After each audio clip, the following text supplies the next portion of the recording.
Luciferian history, Luciferian philosophy, mixed with other secret society people who have not, that ended up in the Majestic, and people who have accepted a Luciferian, almost like a different denomination, if you will, accepted a Luciferian philosophy, who are not associated with the Majestic. In other words, we've got dirty coins on both sides. Okay.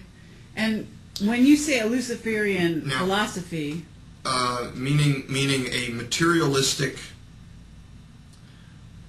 and for lack of a better term, when it comes to the actual European Illuminati, satanic philosophy, where they've given their lives, their families, their sacred honor to this satanic thought of creating a world order under the person that they consider the true God, which would be a Luciferian figure. Now, these people have also,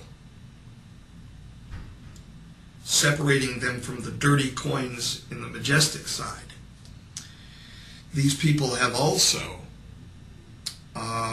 been accepting of the influence of the P45 rogues, who want to justify their own history by our demise of moving from timeline 1 over to timeline 2, the catastrophe. And so the differences between the Majestic group, some of which there have been these Luciferians mixed in, and the true Illuminati group, they're not even really true Illuminati. I mean, that's a word that comes back meaning enlightened ones, and these people are not enlightened. They're simply under the influence of a false light.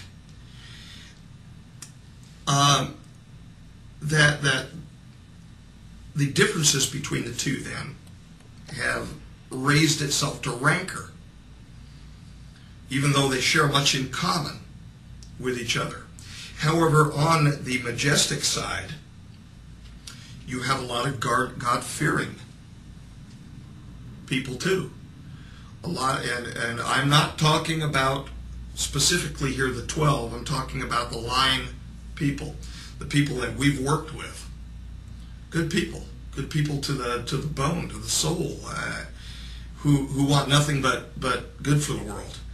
So basically what you're talking about is there seems to be an alliance between, for lack of a better word, the so-called Illuminati group that is satanic followers, and the P45s, what you call the P45s, and the Majestic group, which, even though it has some members from the Illuminati, basically is siding with the P52s. Yeah, I wouldn't really call them some. I would say that they are Freemasons who have accepted the Luciferian influence. In other words, I personally disagree with it.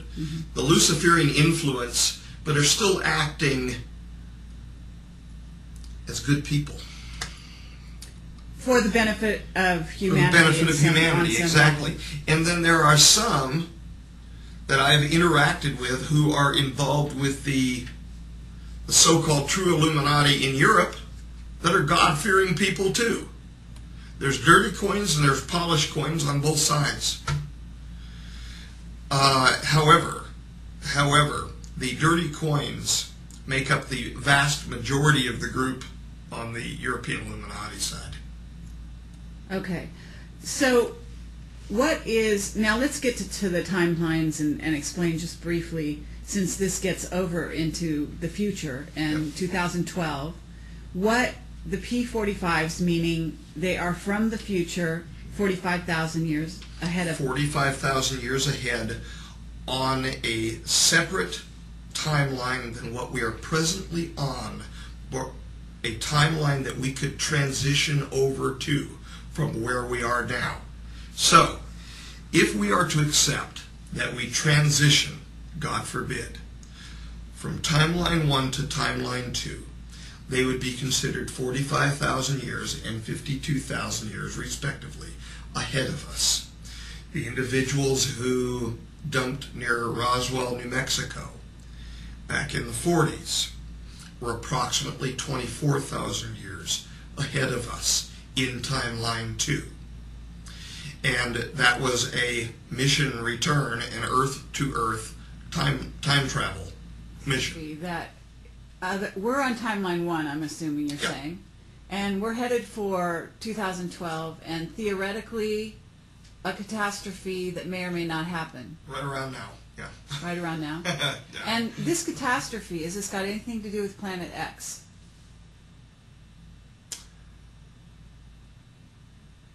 I don't know.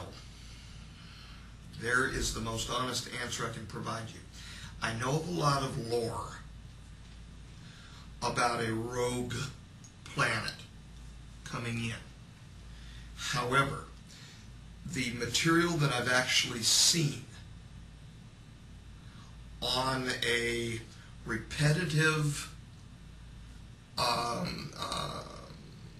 crossing, if you will, of Earth with catastrophic influences happens not only because of a matter of physics, of rogue, and I don't mean this toward like J-Rod rogue, but rogue crossings near Earth asteroids or comets. What I have heard is that to precipitate the catastrophe,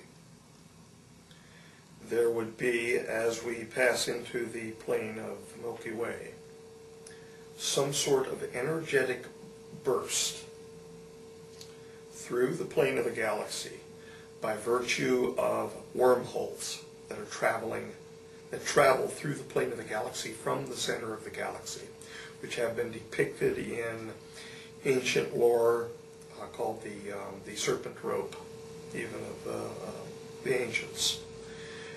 And that the serpent rope would return at the time of the end of the Mayan calendar, revealing, and there are several perspectives as to what it will reveal. But that during this same time, the history of the J-Rods record that this burst will cause a disruption in the sun, and that concomitantly with energetic bursts from the sun and from the wormholes which would be passing through our planet, that there would be a disaster provoked by virtue of these time travel devices, the Stargate devices, and the time viewing devices, the looking glass devices, spontaneously turning on and directing an inappropriate amount of energy into the crust of the Earth, precipitating a geophysical disaster.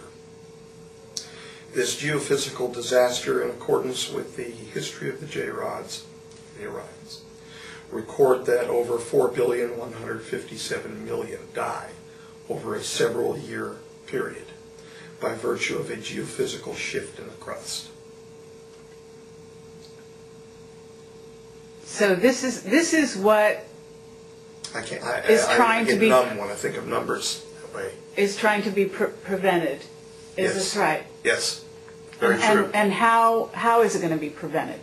By the disabling and the destruction of such technology, that we will naturally then pass through these serpent ropes. The bursts will occur, whatever that means. I haven't physically seen it. But the bursts will occur, and there would be an imparting of energy to our planet that will gradually, naturally,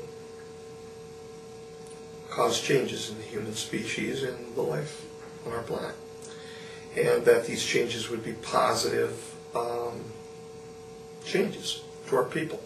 And I frankly think that it's already happening.